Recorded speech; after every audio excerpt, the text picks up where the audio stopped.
Hey guys, I'm Colin Wright. I'm going to answer some of your questions.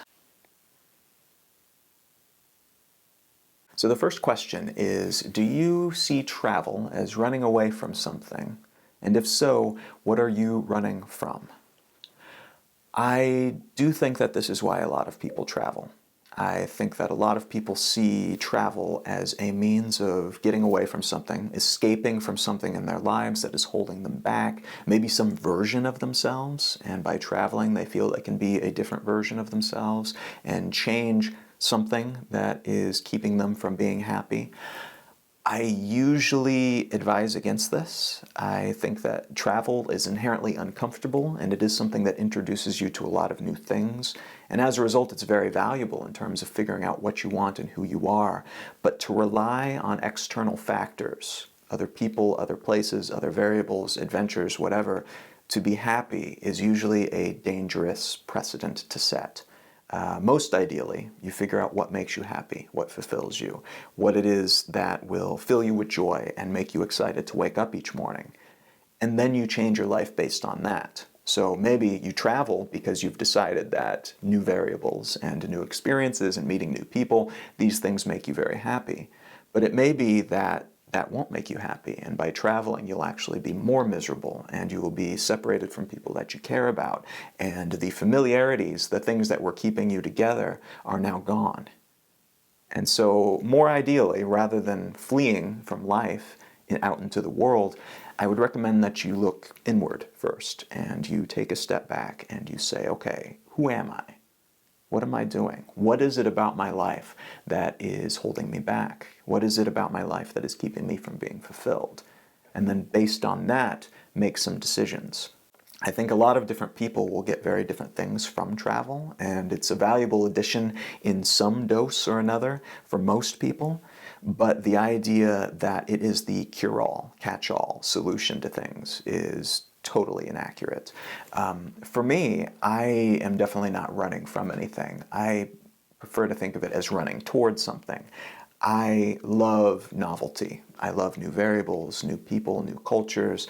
I love to be uncomfortable. I like to be pushed out of my comfort zone because that's where I find I learn the most and grow the fastest, being exposed to new things that challenge my existing beliefs and habits and everything else. And so for me, travel is running toward a consistent source of inspiration. It's something that allows me to grow faster than anything else I've ever experienced in my life. And as a result, it is the thing that makes me most filled with joy. And the other question I want to answer today, how do you make lasting friendships while traveling regularly? It's something that seems very difficult, right? In a lot of cases, the friendships that most of us treasure most deeply are things that have been built up over years and years, maybe decades and decades. People who we were friends with in school, people who we worked with, whatever the case happens to be. The nice thing, though, about living today is that we do live in the future, and as a result, we have an immense number of tools that allow us to keep in touch with people in many different ways on many different levels. The thing to remember about travel is that you are a fish out of water, and so you are having a unique set, a new set, an unfamiliar set of experiences. And so as a result, the people that you have these experiences with, you'll tend to develop bonds much faster because you've had a shared experience of some kind outside of your comfort zone. And so making friendships initially is actually very easy. Anybody who's traveled can tell you that if you put any effort into it at all, making new friends, making new connections is like so easy it would be difficult not to make a new friend while traveling. Maintaining these friendships can be a little bit trickier, but it's also important to remember that although a lot of our friendships for humans up until 20 years ago were primarily predicated on relationships that formed naturally, things that friendships of convenience, you could call them, because you were at school or in work together or you grew up on the same block, whatever the case may be. But these relationships developed over time because you weren't necessarily great matches to begin with. Today, the people that we go out and meet, when we have access to essentially everybody on the planet, the relationships that we form will typically will be stronger to begin with. These will be people that we've sought out because we have things in common, or we're traveling to the same place at the same time, and so we're both moving out into the world and trying new things and have similar ambitions and maybe similar goals. And so there will be a little bit more stickiness to begin with, a little bit more glue to hold your relationship together. And so you're more incentivized then to use these tools that we have.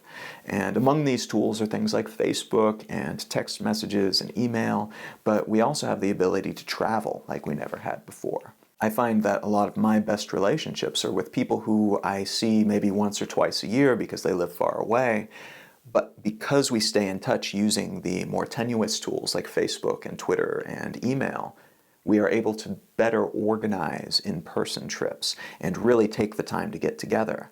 And the result of this is that when you get together, you have a lot to update each other on, which is great because you've been living independent lifestyles.